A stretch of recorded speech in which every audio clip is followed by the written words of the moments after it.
ભગવાન જગન્નાથજીના એક પરમ ભક્ત પ્રભુદાસ, જેની વાત મારે આજે તમને ટૂંકમાં કહેવી છે. જગન્નાથ મંદિર જે છે એની આજુબાજુમાં ઘણા એવા ભક્તો હોય કે એકલા રહેતા હોય, જેણે જિંદગી ભગવાનના ચરણમાં અર્પણ કરી દીધી હોય. અને આ તો જગન્નાથપુરી એટલે ખાવાની ઉપાધિ તો બિલકુલ નહીં, કારણ કે ઠાકોરજીનું રસોડું 24 કલાક ચાલુ જ હોય. એટલે જે ભક્તો ભજન કરતા હોય અને નજીકમાં રહેતા હોય અને એને કંઈ રસોઈ આ તે માથાકૂટ ન કરવી હોય તો પર્ણકુટીમાં રહે, ચટાઈ પાથરીને સૂવે અને આખો દિવસ જગન્નાથ મંદિરમાં જઈ અને ભગવાનનું ભજન કરે અને ટાઈમે રસોડે જઈ અને 2 ટાઈમ જમી આવે, કોઈ પ્રકારની ફિકર નહીં. તો આવી રીતે ઘણા બધા ભક્તો મંદિરની આજુબાજુમાં પર્ણકુટીઓ બાંધી અને જૂના સમયની અંદર રહેતા. અત્યારે તો પુરીનો બહુ આપણને વિસ્તાર થયેલો દેખાય છે, પણ જ્યારે ભગવાન જગન્નાથ અહીંયા પધાર્યા હોય ત્યારે તો બહુ નાનું એવું ક્ષેત્ર હોય ને ધીમે ધીમે પછી તો જેટલું તીર્થ મોટું એમાં આવકની ઈચ્છાએ કરીને વેપારીઓ હોય, બીજા લોકો હોય, એ બધા અહીંયા રહેતા હોય. ધર્મશાળાઓ બંધાય, હોટેલો, ગેસ્ટ હાઉસો યાત્રિકો માટે બંધાતા હોય, એટલે પછી આ તીર્થનો વિસ્તાર થાય. તો જગન્નાથ ભગવાનના મંદિરની બાજુમાં બલરામદાસ કરી અને એક ભક્ત રહેતા. હું તમને વાત પ્રભુદાસની કહું છું, પણ પૂર્ણ ભૂમિકા બાંધું છું. તો એ બલરામદાસ કરીને ભક્ત એ ભગવાનની સાથે વેણે વાતું કરે એવા પ્રત્યક્ષદર્શી ભક્ત હતા. રાત્રિનો સમય થાય, જગન્નાથ ભગવાન 12 વાગ્યે પડી જાય, ત્યાં સુધી આ બલરામદાસ મંદિરની અંદર એક સ્તંભને ટેકો દઈને આંખો વીંચીને બેઠા મંત્ર જપ કરતા હોય. અને ઠાકોરજી પડી જાય એટલે મંદિરના દ્વાર બંધ થાય, એટલે પછી ભગત બહાર નીકળી જાય. હવે બહાર નીકળ્યા પછી એને એવો નિયમ કે બહારથી આખા મંદિરની પરિક્રમા રાત્રે કરે. આ સૂતા ક્યારે હશે કયો જોઈએ? ક્યાંય કથા સાંભળવાય નહોતા જતા, નકર એમ થાય ત્યાં જઈને ઘડીક સૂઈ જતા હોય. પણ અમુક ટ્યુબલાઇટો થોડોક આમ ચોક ને બધું હલાવો તઈ ઉપડે, અમુકને તરત ઝબકારા થાય. તો ભગવાનના મંદિરનું જે સિંહ દ્વાર છે કે ત્યાં મુખ્ય દરવાજો છે, ત્યાં હાથમાં જપમાળા લઈ જય જગન્નાથ બોલતા પોતે વિચરી રહ્યા છે.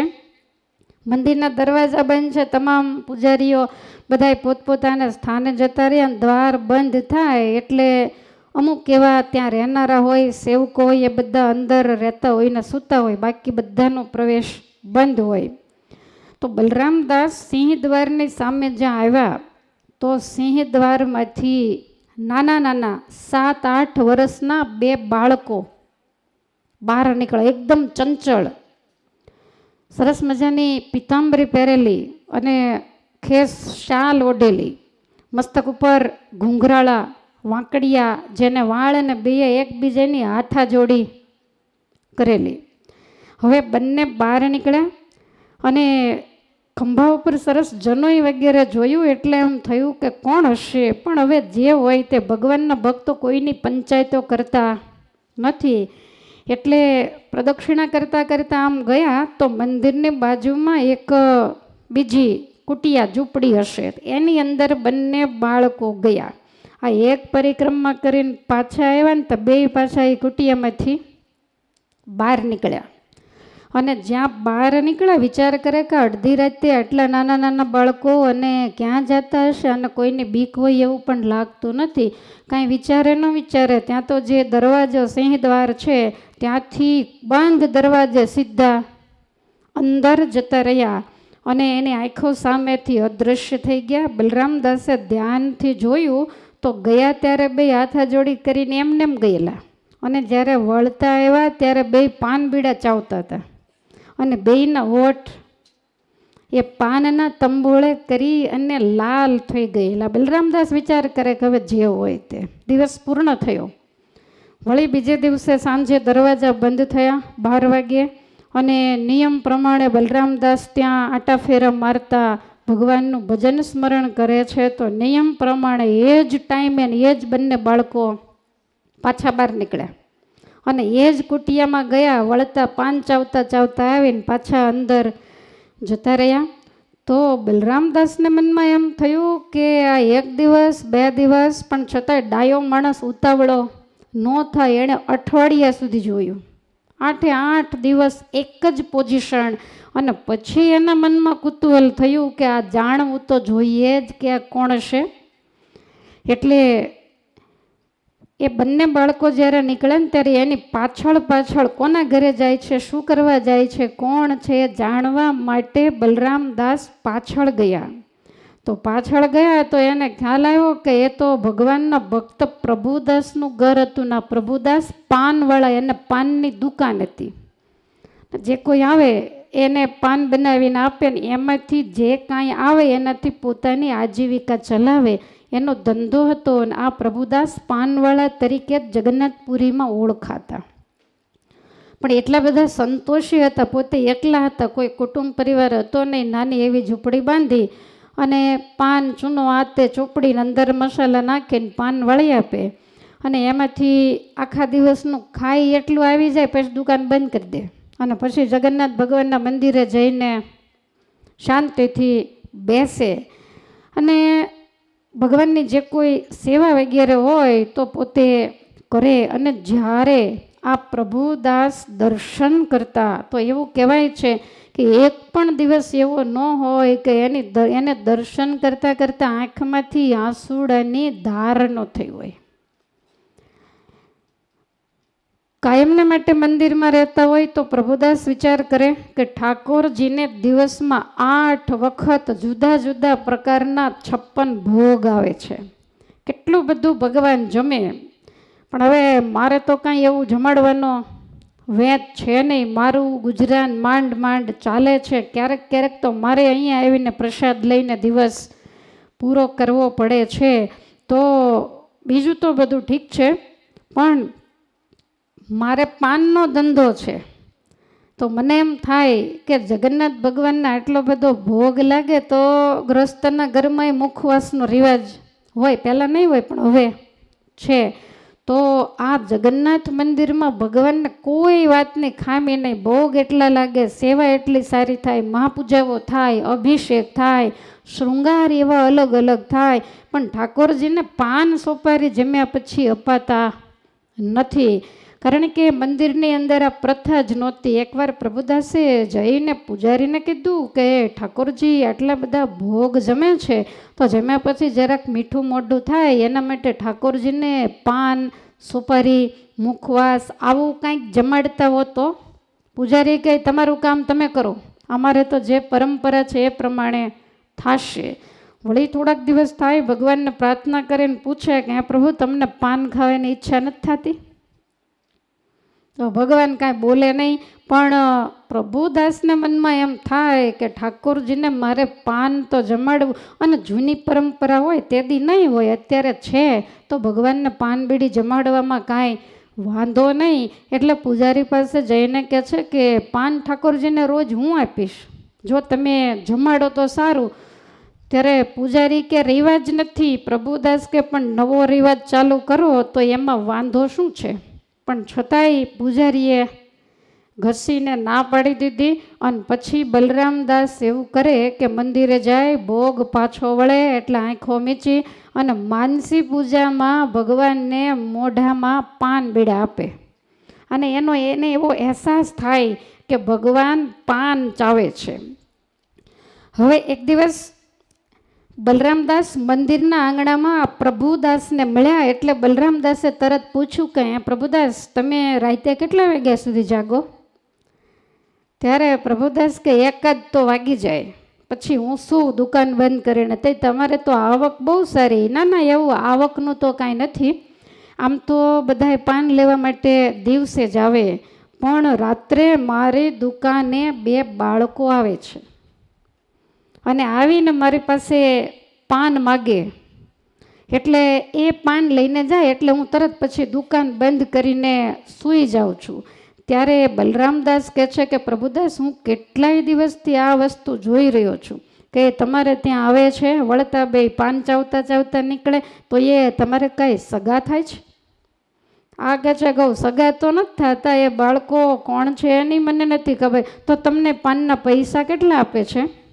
પ્રભુદાસ કે મને ખબર નથી એ કોણ છે, પણ એ જ્યારે સામે આવે ને તે હું બધું ભૂલી જાઉં. ત્યારે હું માત્ર ને માત્ર આવીને બે ઊભા રહે ને એમ કે પ્રભુદાસ પાન લાવો, એટલે હું તરત જ પાન વાળી અને એને આપી દઉં ને એવા એને મસ્તક ઉપર ઘૂંઘરાળા ને લટુરિયા કેશ મસ્તક હલાવતા હું તો જોયા જ કરું. અને બંનેને હું પાન આપું એટલે તરત લઈને જપોજપ મુખમાં મૂકી દે ને મારી સામે જ ચાવવા માંડે, અને એવા સરસ મજાના લાલ ઓઠ થઈ જાય, પાન અડધું ચવાય ને પછી જાય. પણ પૈસા મને કાંઈ દેતા નથી, અને દેતા નથી એમને હું માગતો જ નથી, કારણ કે હું એને જોવામાં જ રહું ત્યાં તો બે પાછા વળી જાય. પછી મને એમ થાય કે હવે કાંઈ વાંધો નહીં, નાના છે ને તે કાલ માગીશ, એટલે હું કાંઈ માગતો નથી, પાન કાયમ લઈ જાય છે. અને હું હજી ભાનમાં આવું માગવાની તૈયારી કરું ત્યાર પહેલાં તો બે નીકળી ગયા હોય. ત્યારે બલરામદાસ કહે છે કે પ્રભુદાસ, તમે બહુ ભોળા માણસ છો, આવી રીતે કાંઈ ધંધા ન ચાલે.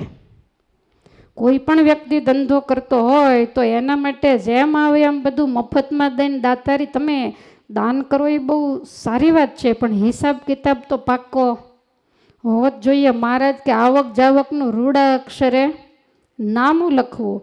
તો આવી રીતે તમે આજ આ છોકરાઓ આવ્યા, કાલ કોક બીજા આવે ને તમે જેને તેને એમને દઈ દેશો તો આ કાંઈ લાંબો સમય ચાલે નહીં. અને પ્રભુદાસ હજી જિંદગી તો ઘણી બધી બાકી છે, માટે ગમે તેવા હોય આવે પાન વાળીને આપો ત્યાર પહેલાં એની પાસેથી પૈસા લઈ લેવાના. અને આવું કરશો તો જિંદગી નહીં જાય. ત્યારે પ્રભુદાસ કહે છે કે તો મારે કરવું શું, મને ખબર જ રહેતી નથી. ત્યારે બલરામદાસ કહે છે કે એક કામ કરો, આજે રાત્રે જો એ બંને છોકરાઓ તમારી પાસે આવે તો તમે એની પાસેથી પૈસા માગી લેજો. અને કદાચ એ એમ કે ભાઈ તમે રોજ નથી માગતા, તમે પૈસા નથી લાવ્યા, તો તમારે એમ કહેવાનું કે તો પછી બંધક તરીકે તમે જે તમારી ચાદરો ઓઢીને આવો છો ને એ મૂકતા જાઓ, અને કાલ પૈસા દઈ જાજો ને આ ચાદર લઈ જાજો, બાકી આજ તમને મફતમાં પાન નહીં મળે. પ્રભુદાસ કહે છે કે કાંઈ વાંધો નહીં, આજે એવું કરીશ. અને એ જ રાત્રિનો સમય બંને બાળકો પ્રભુદાસની પાસે આવ્યા, સરસ પાન વાળી અને પ્રભુદાસે આપ્યા. અને પછી એવું કહ્યું કે તમે રોજ પાન લીધા, પાન લઈને પૈસા દીધા વગરના જતા રહ્યો છો, માટે આજ મને પાનના પૈસા આપો ને પછી જ પાન આપીશ. ત્યારે બંને બાળકો હસતા હસતા કહે છે કે અમે કાંઈ પૈસા લાવ્યા નથી, કારણ કે તમે કોઈ દી લેતા નથી ને માગતા નથી, તમે કેવી રીતે લાવ્યા હોઈએ? રોજ અમે પાન લઈ જઈએ છીએ, અને આજ કેમ તમને પૈસા માગવાનો વિચાર થયો? પ્રભુદાસ કે હું ધંધો લઈને બેઠો છું, આવી રીતે તમને 1 દી 2 દી 5 દી 8 દિવસ થયા, પછી હવે તો તમારે પૈસા આપવા પડે ને. ત્યારે આ બે છોકરાઓ કહે છે કે અમને ખબર નહોતી કે તમે આજ પૈસા માગશો, તમે કાંઈ લાવ્યા નથી, માટે માફ કરો. એમ કરીને બે હાથ જોડ્યા. કાલ અમે પૈસા લઈને આવશું, અને આજ સુધી અમે જેટલા પાન તમારે ત્યાં આવીને ખાઈ ગયા છીએ ને બધાના પૈસા અમે તમને એક સાથે કાલે ચૂકવી દેશું, એટલે આજ અમને પાન આપી દો અને અમને જવા દો. પ્રભુદાસ કે કાલ તમે આવશો એની ગેરંટી શું? જાજુ માથે દેવું થઈ જાય પછી તમે નહીં આવો તો મારે તો ગોળ અને ગોફણ બધુંય જાય, માટે જવા નહીં દઉં. અને તમે બે બહુ નાના છો તો હું કેવી રીતે તમારા ઉપર વિશ્વાસ કરું? માટે આજે જ તમારે મને કાંઈક આપવું પડે. ત્યારે આ બંને બાળકો કહે છે કે આજ તો મારી પાસે કાંઈ છે નહીં, માટે તો તમારા પાન પાછા લઈ લો, બીજું તમે શું કરીએ? એમ કહી અને બે બાળકો એકદમ હોશિયાળા થઈ ગયા. ત્યારે પ્રભુદાસ કહે છે કાંઈ વાંધો નહીં, પૈસા નથી ને તમે બે ચાદરો ઓઢી છે ને શાલ એ મને આપી દો, અને કાલ તમે પૈસા લઈને આવો પછી આ શાલ હું તમને પાછી આપી દઈશ. એટલે બેએ સરસ શાલ ઓઢેલી એ ઉતારી અને પ્રભુદાસને આપી. એમણે સંકેલીને એક બાજુ મૂકી અને દુકાન કરી બંધ. અને આ બંને બાળકો પાછા સિંહ દ્વારેથી બંને બાળકો અદૃશ્ય થયા. એ દ્રશ્ય બલરામદાસ તો ત્યાં જ આટા ફેરા મારતા હોય, જપ કરતા હોય, એટલે એમણે નજર જોયું, ઠીક આ શાલ નથી, મેં શીખવાડ્યું એ પ્રમાણે પ્રભુદાસે આ બેના ખેસ ઉતરાવી લીધા લાગે છે. હવે જે હોય તે કાલ ખબર પડશે. અને બીજે દિવસે સવારમાં મંગળા આરતી જ્યારે 5:30ના સમયે થાય અને ભગવાનના જે પટ ખુલે, જ્યાં પટ ખોલ્યા ત્યાં બલરામ અને જગન્નાથ એક કહીને ખેસ પૂજારીને સીધી ધ્રુજારી ચડી ગઈ. એક વાત યાદ રાખો કે મંદિરોમાં સેવા તો બધાય થાય, પણ જગન્નાથ મંદિરમાં એવું કે ઠાકોરજીના ચરણમાં 5 ફૂલની પાંદડી હોય, એમાંથી એકે ઓછી થાય એટલે ચર્ચાનો વિષય થાય. કોઈ પણને જગન્નાથ મંદિરમાં પ્રવેશ નહીં, પૂરેપૂરું અંદર બંદોબસ્ત. કારણ કે આ મંદિર રાજાના દ્વારા ચાલે, એને રાજા દંડ કરે. એક જગન્નાથ ભગવાનની નાની એવી વસ્તુ કે વસ્ત્રનો ટુકડો પણ જો ખોવાય તો એને તરત જ રાજા ગમે તેવો દંડ આપી શકે. એટલે પૂજારીઓ ખૂબ ચોકસાઈ રાખી અને દેવની સેવા કરતા હોય. તો સવારમાં પટ ખોલ્યાને આશ્ચર્ય થયું કે રાત્રિના સમયે ભગવાનને જ્યારે શયન કરાવ્યું ત્યારે બંનેને શાલ ઓઢાડવામાં આવેલી, તો એ શાલ નથી. દર્શન કરવા માટે માણસોના ટોળા, રોજનો નિયમ, શયનમાં દર્શન કર્યા હોય. આ બધા સાધુ સંતોએ સવારમાં જોયું તો કહે છે કે ઠાકોરજીને ખુલ્લા શરીરે એની શાલ ક્યાં ગઈ? સાંજે તો ઓઢાડેલી હતી. ચારે બાજુ પૂજારીએ શોધી, ક્યાંક પડી ગઈ આમ તેમ, પણ ક્યાંય એ શાલ મળી નહીં. અને વિચાર કરે છે કે આટલા મોટા મોટા બંધ દરવાજે ઠાકોરજીની શાલની ચોરી કેવી રીતે થાય? પછી ડાયા માણસોએ વિચાર કર્યું કે જો કોઈ ચોર આવ્યો હોય તો કાંઈ ઠાકોરજી એકલી શાલ થોડી ઓઢી છે, કિંમતી હીરા, સોના, મોતી વગેરેના બનાવેલા દાગીનાના ડબલાઓ બાજુમાં જ પડ્યા છે. તો આવનારો કોઈ દિવસ એકલી શાલ લઈને જાય નહીં, તો આ દાગીના કેમ લીધા? માટે આ વાંક બધોય પૂજારીનો છે, ચોરાયેલી નથી. આની અંદર ગમે તે રહસ્ય છે. અને આ શાલ ન જોઈ એટલે સીધી વાત, એ વખતે રાજા પ્રતાપરુદ્રનું રાજ્ય હતું, એટલે એની પાસે વાત ગઈ. રાજા પરેશાન થઈ ગયા કે આવા પૂજારી ન ચાલે. આજે શાલ ચોરાઈ ગઈ, કાલે ઠાકોરજીના દાગીના ચોરાઈ જાય, 2 દિવસ પછી કોઈક ઠાકોરજીને લઈને જતું રહે. માટે બંદોબસ્ત તો હોવો જ જોઈએ. એટલે આવી અશુભ ઘટના મંદિરમાં બને એ સારી નિશાની ન કહેવાય. આ બધાય સેવકો હોય, નોકર ચાકરો હોય તો એની જવાબદારી કહેવાય. અને રાજાએ કહ્યું કે જેણે પટ બંધ કર્યા હોય ને એને દંડ થવો જ જોઈએ. એટલે તરત સેવકોને મૂકીને મોકલીને કહ્યું પૂજારીની ધરપકડ કરીને અહીંયા હાજર કરો. એટલે તરત જ પૂજારીને પકડી હાથ કડીઓ નાખી અને રાજ દરબારમાં, અને તો જ આવા મંદિરો ચાલે ને, આટલી ચોકસાઈ રખાતી હોય ને એટલું ધ્યાન રખાતું હોય. આ તો એમ થાય કે મંદિરમાં ક્યાં તાણશે, ભલે ને ગયું. તો આવું વિચારે એનાથી મંદિરના વહીવટ ક્યારેય ન ચાલે. તમારે ઘરનું સાચવો ને એના કરતાં અમારે મંદિરનું બહુ સરસ રીતે સાચવવું જોઈએ. તમે મુઠડી નાખી હોય ને ઘઉંના દાણા વેરાયેલા હોય ને તો તમે વાળો ત્યારે જવા દો, અમે વાળીએ ત્યારે વીણીને કે એની કોઠીની અંદર ભરેલા 10-15 મણ અન્નમાંથી એ મુઠ્ઠી ભરી અને દેવ મંદિરે ઠાકોરજી માટે લાવ્યા છે. કદાચ એને નાખતા શરત ચૂકથી નીચે પડી ગયા તો એને કચરામાં ન જવા દે, એને પાછા લઈ અને મુઠ્ઠડી ભેગા નાખી દેવાય. તો આવો ખટકો જ્યારે રાખે ને ત્યારે એને દેવની સેવા કર્યાનું ફળ મળે અને એણે પોતાનું ઘર માનીને સેવા કરી કહેવાય. હવે આને જ્યાં ધરપકડ કરી અને લઈ જાય છે ને એ જ વખતે પહેલાં બલરામદાસે જોયું. એટલે બલરામદાસ કહે છે કે આ તો જગન્નાથ ભગવાનના પૂજારી છે, તો આની આવી રીતે ધરપકડ કરીને તમે શા માટે લઈ જાઓ છો? એટલે બધાએ કે અમને તો રાજાનો આદેશ છે એટલે લઈ જઈએ છીએ, તમારે જાણવું હોય તો આવો રાજ કચેરીમાં. એટલે બલરામદાસે ગયા રાજ કચેરીમાં. અને જે બલરામદાસ રાત્રે આ બેયના દર્શન રોજ કરતા. હવે રાજ કચેરીમાં ગયા એટલે રાજાએ પૂજારીને કીધું કે ઠાકોરજીની શાલ ક્યાં ગઈ? અને એ જ વખતે બલરામદાસ કહે છે કે રાજા, આ ઘટના માટે પૂજારી જવાબદાર નથી, એની કાંઈ ભૂલ નથી. તો અને પછી બલરામદાસે માંડીને બધી વાત કરી કે હું છેલ્લા 8 દિવસથી જોઉં છું કે મંદિરના સિંહદ્વારમાંથી બંને બાળકો બહાર નીકળે અને પ્રભુદાસની દુકાને જઈને પાન લઈ આવે અને પછી પાન ખાઈને અંદર જતા રહે. એટલે મેં પ્રભુદાસને કાલે કીધેલું કે તને પૈસા દેતા ન હોય તો એની પાસેથી કંઈક બંધક તરીકેનું એકાદું વસ્ત્ર લઈ લેજે. એટલે એણે શાલ લઈ લીધી છે ને એ શાલ પ્રભુદાસના ઘરે છે. મારે જાણવું હતું કે બે છે કોણ, પણ આજ ચોર પકડાઈ ગયા. કૃષ્ણ જગન્નાથ અને બલરામ આ બંને ભાઈઓ રોજ રાત્રે પ્રભુદાસની દુકાને જઈ એનું બનાવેલું પાન જમે છે. અને રાજન, આના ઉપરથી તમને ઠાકોરજી કંઈક સંકેત આપતા હોય એવું નથી લાગતું? રાજા કહે છે કે મને તો કાંઈ સમજાણું નહીં. એટલે તરત જ પ્રભુદાસને ત્યાં બોલાવવામાં આવ્યા અને પ્રભુદાસે એવું કહ્યું કે અરે એ તો હું સામાન્ય બાળકો માનીને પાન આપતો, પણ એ તો મારા ઈષ્ટદેવ સ્વયં જગન્નાથ હતા. રાજન, મને રોજ એમ થાય કે ઠાકોરજીને જમ્યા પછી પાન બીડે તો આપવા જ પડે. રાજા કે તમારે કહેવું પડે ને તો કે આ પૂજારીને કેટલી વાર કીધું, પણ અમારા ગરીબ માણસોની વાતને તો ઉડાડી જ દીધી. કોઈ એવું ન સમજે કે પૂજારીના ભગવાન હોય, રાજાના ભગવાન હોય, શ્રીમંતના ભગવાન હોય. ઠાકોરજી તો ગરીબની વાત છે.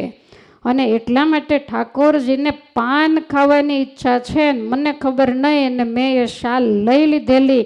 માટે હે રાજન, આ પૂજારીને તમે છોડી મૂકો, શાલ બે મારા ઘરે પડી છે અને તમે નક્કી કરો ઠાકોરજીને પાન ખાવાની. અને તમે જુઓ તો હું એને પાન આપું ને આપ્યા ભેગું ઝપાટાબંધ મુખમાં મૂકી દે, જલ્દી જલ્દી ચાવીને જલ્દી જલ્દી ચાલતા થઈ જાય. એટલે અડધી રાત્રે પાન જમવા આવે તો ઠાકોરજી સંકેત કરે છે. માટે પાનની મંજૂરી આપો. પ્રતાપ રુદ્ર તો અતિશય આશ્ચર્ય પામ્યા અને પ્રભુદાસને તો ક્યાંય અરખનો સમય તો સીધા જગન્નાથ મંદિરમાં શાલ આપી દીધી. ભગવાનની સામે આંખમાંથી આંસુડાઓની ધાર થાય અને કહે છે કે આજ તમે તમારું ગરીબ નિવાજ નામ એને સાર્થક કર્યું. મારા જેવા એક ઝૂંપડીમાં રહેનારા સામાન્ય પાનવાળાની વાત તમે સાંભળી અને રાજાના હૃદયની અંદર પણ તમે પ્રવેશ કરી અને પાનની ઈચ્છા બતાવી. માટે હે પરમેશ્વર, જો પાન જમવા હોય ને તો જીવું ત્યાં સુધી તમારે મારા જ પાન બીડા જમવાના છે. એટલે પ્રતાપ રુદ્રને રાત્રે સ્વપ્નમાં દર્શન દઈને જગન્નાથે એવું કીધું, પાન બીડા તો પ્રભુદાસના હાથના જ મારે, કારણ કે એના સ્વાદની મને અઠવાડિયાથી ટેવ પડી ગઈ. એટલે કોઈનું પાન હું નહીં જમું. અને પ્રતાપ રુદ્રએ એવું કહ્યું કે તારે જેટલા જોઈએ એટલા પૈસા હું આપું, પણ કાયમ તારે જગન્નાથ ભગવાન માટે પાન બનાવવાના.